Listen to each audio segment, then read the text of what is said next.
Laga Timnas Indonesia U17 versus Korea Utara berjalan sengit sejak fluid dibunyikan.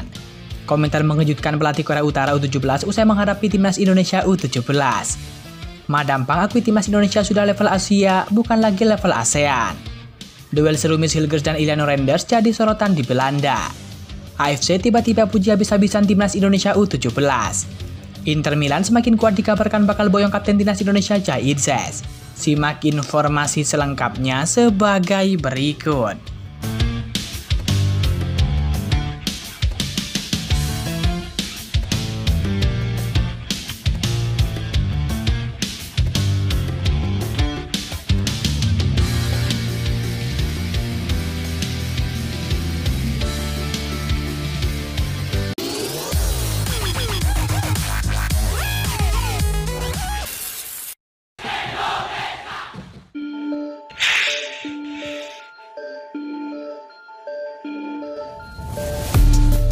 Pertandingan Timnas Indonesia U17 kontra Korea Utara baru saja selesai. Pertandingan tersebut berjalan sengit dan juga sangat seru. Kedua tim saling jual beli serangan. Dalam laga tersebut Garuda Muda tampil sangat militan dan juga penuh dengan perjuangan. Mereka berlari dari menit pertama hingga peluit panjang dibunyikan. Perjuangan Timnas Indonesia U17 ini mendapatkan pujian dari berbagai kalangan. Pelatih Korea Utara menyebut Timnas Indonesia U17 tampil luar biasa pada pertandingan tersebut.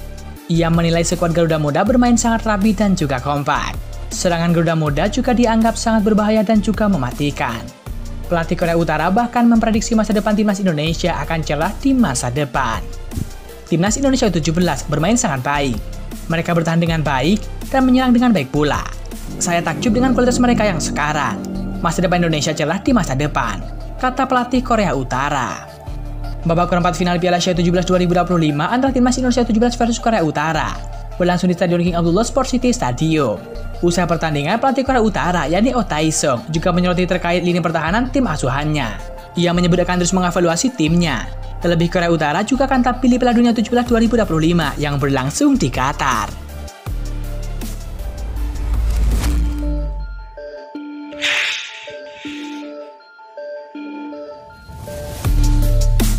Ketum Federasi Sepak Bola Thailand yakni Madampang secara terbuka mengakui bahwa Timnas Indonesia telah melampaui level negara-negara ASEAN. Dalam pernyataan terbarunya yang jadi perbincangan publik sepak bola regional, Madampang menilai bahwa perkembangan skuad Garuda dalam beberapa tahun terakhir sangat luar biasa. Level Indonesia sekarang sudah jauh di atas negara-negara Asia Tenggara. Mereka sudah bermain di level Asia, timnas kami harus belajar dari Indonesia, ujar Madampang. Pernyataan ini muncul setelah keberhasilan timnas Indonesia dalam berbagai ajang internasional. Dari level senior hingga kelompok usia, skuad Merah Putih menunjukkan kemajuan yang signifikan. Penampilan impresif di kualifikasi Piala Dunia 2026 dan keberhasilan Timnas Indonesia U17 lolos ke Piala Dunia U17 2025 membuat negara-negara tetangga mulai menaruh hormat. Thailand sendiri baru-baru ini harus mengakui keunggulan Timnas Indonesia dalam beberapa pertandingan krusial, baik itu di SEA Games, Piala AFF, hingga level junior.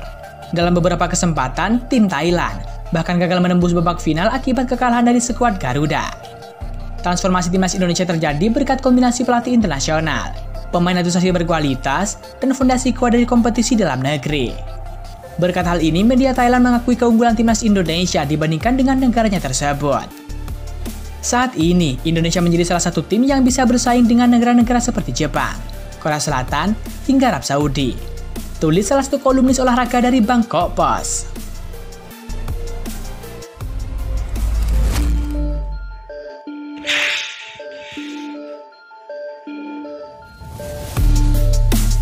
Laga antara PSS Zwolle melawan FC Twente yang digelar pada Minggu 13 April 2025 menjadi sorotan, terutama karena kehadiran Iliano Renders dan juga Mitch Hilgers yang sama-sama punya koneksi kuat dengan Indonesia. Dalam pertandingan ini, Mitch Hilgers tampil sejak menit awal sebagai bek tengah andalan FC Twente. Sementara itu, Iliano Renders memulai laga dari bangku cadangan. Namun ia kemudian mendapatkan kepercayaan untuk tampil menggantikan Oliver Adsen pada menit ke-42. Masuknya Renders turut mengubah dinamika permainan PSS Zwolle yang mencoba membangun serangan lebih cepat dari lini belakang. Babak pertama berlangsung ketat, dengan kedua tim sama-sama berusaha mencari celah. Meski saling menekan, belum ada gol yang tercipta hingga turun minum. Begitu babak kedua dimulai, pelatih Johnny Jansen langsung melakukan penyerangan strategi dengan memasukkan Damian van der Haar. Keputusan itu terbukti tepat karena Van der Haar sukses membuka keunggulan untuk PSV Zwolle pada menit ke-62. Namun dominasi tuan rumah tidak berlangsung lama. FC Twente mampu merespon dengan baik dengan menyamakan skor di menit ke-78. Gol dicetak oleh Alex Van yang memanfaatkan kemelut di depan gawang lawan. Skor 1-1 bertahan hingga peluit panjang dibunyikan, menandai hasil imbang yang cukup adil kedua tim. Dengan hasil ini, PSV Zwolle harus puas menambah 1 angka dan juga tetap bertahan di posisi ke-14 klasemen Eredivisie dengan total 31 poin.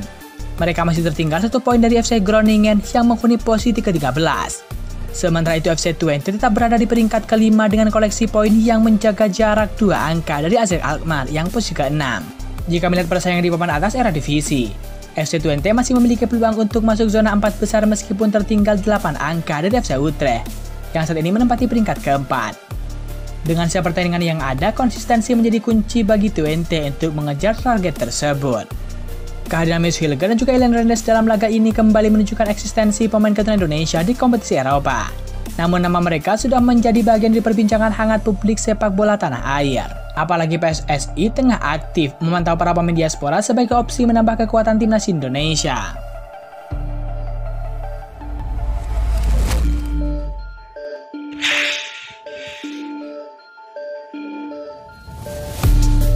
Konfederasi Sepak Bola Asia atau AFC memberikan sorotan pada tim-tim yang berlaga di babak fase grup Piala Asia 17 2025.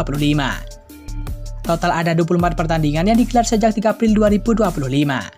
Saat ini 8 tim sudah memastikan langkah mereka ke babak perempat final. Timnas Indonesia 17 jadi salah satu kontestan yang akan bertarung menuju babak semifinal. Garuda Asia melawan Korea Utara pada Senin 14 April 2025. Dalam sorotan yang diberikan AFC, ada 4 hal dari Garuda Asia yang mendapatkan perhatian. 4 hal itu adalah perjalanan yang sempurna, para pendatang baru, pertahanan yang aman, dan penjebol gawang lawan. Kategori pertama adalah perjalanan yang sempurna. Hal ini merujuk pada penampilan tim yang sukses menyapu bersih kemenangan di grup C. Dari 16 tim yang bertarung, hanya timnas Indonesia dan juga Uzbekistan yang bisa meraih 3 kemenangan beruntun. Mereka sama-sama sukses melaju sebagai pemuncak klasemen di grup masing-masing. Uzbekistan dan Indonesia melaju dengan gemilang di grup A dan di grup C. Mereka memastikan satu tempat di babak gugur dan tiket ke Piala Dunia 17 2025. Mereka adalah 2 tim dengan rekor 100% di babak penyisihan grup, memenangi ketiga pertandingan mereka, tulis AFC.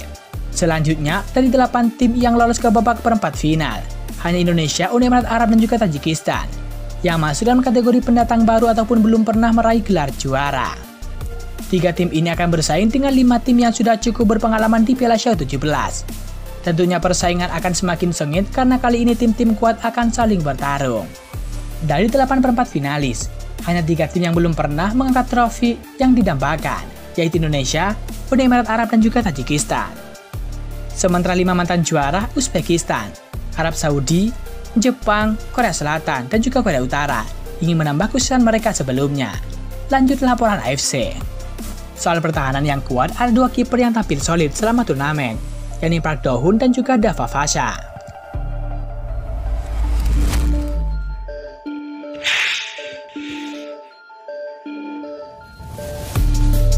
Inter Milan terus mempertahankan konsistensi dengan Simone Inzaghi, bahkan memiliki peluang besar untuk meraih quadruple musim ini.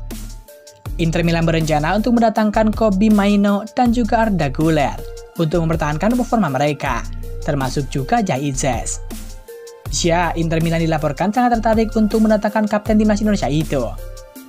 Inter Milan memiliki rencana besar untuk meregenerasi skuad musim depan, karena mereka serius memperbaiki pertahanan mereka. Kabarnya Nerazzurri mulai membutuhkan pemain muda untuk menggantikan sejumlah pemain senior, seperti Francisco Acerbi.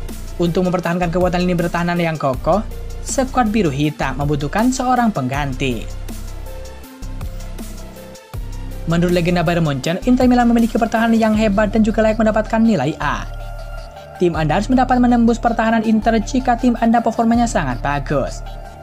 Menurut laporan, Inter telah mempertimbangkan Jai Izes sebagai tujuan utama untuk menerjemahkan lini belakang. Bek asal Venezia ini telah memukau Nerazzurri dengan penampilannya yang sangat luar biasa, dan dia selalu tampil kokoh, bahkan seringkali mengelola pertahanan Venezia. Selain itu, kapten timnas Indonesia ini akrab dengan skema 3 bek Inter Milan. Tetapi tim biru hitam harus segera bergerak jika mereka ingin mendapatkan Jai Izes. Sebagai akibatnya, Venezia hanya menawarkan Bang Jai harga murah sebesar 10 juta euro, yang membuat blognya siap bersaing dengan Inter Milan untuk mendapatkan tanda tangannya. Tentu mari kita doakan semoga Jaizes segera bergabung dengan Inter Milan, karena itu menjadi hal yang baik bagi karir Jaizes dan tentu bagi timnas Indonesia di masa mendatang.